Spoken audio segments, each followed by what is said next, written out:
আমরা স্বাধীনতা যুদ্ধে অংশগ্রহণ করেছি। আমাদের অর্থনৈতিক মুক্তি এবং স্বাধীনতার জন্য কাঞ্জাপুরে গেছি, পরে শুনলাম যে পাকিস্তানিরা আসতেছে। এই শুনে আমরা একটা পুকুর পাড়ের পজিশন নিলাম। পুকুর পাড়ের পজিশন নিয়ে আমরা 3 রাইফেলের গুলি করছি।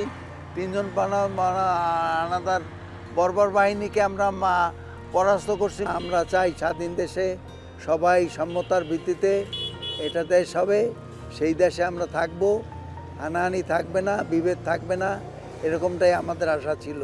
কিন্তু সেই আশা পূরণ হয় নাই। স্বাধীন দেশে আমাদের প্রত্যাশা আমরা পূরণ পাইনি। মেধাবীদের মেধার মানে যেভাবে অবমূল্যায়ন করা হয়েছে, সেই অবমূল্যায়ন থেকে মুক্তির জন্যই আমি নিজেকে এই কোটা আন্দোলনে সংযুক্ত করেছি। কোটা আন্দোলনে পরবর্তীতে বৈষম্য বিরোধী আন্দোলনের রূপ নেয়। পুলিশ মানে নির্দয়ভাবে এতগুলো টিয়ার শেল সেখানে মানে বিস্ফোরিত করছে। পুরো নথুল্লাবাদ এলাকা মানে ধোঁয়াশাচ্ছন্ন হয়ে পড়েছে। আমি তাদের দিকে আগায়া যাই, কিন্তু আমি জানি না যে কিছুক্ষণের মধ্যে আমি নিজেও অসুস্থ হয়ে পড়বো।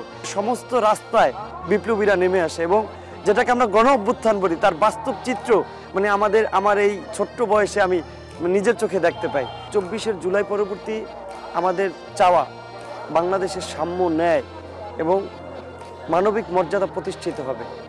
মানুষের মূল্যবোধের আকাঙ্ক্ষা পূরণ হবে। দিনমজুর শ্রমিক যারা আছে তারা তাদের ন্যায্য দাবি পাবে।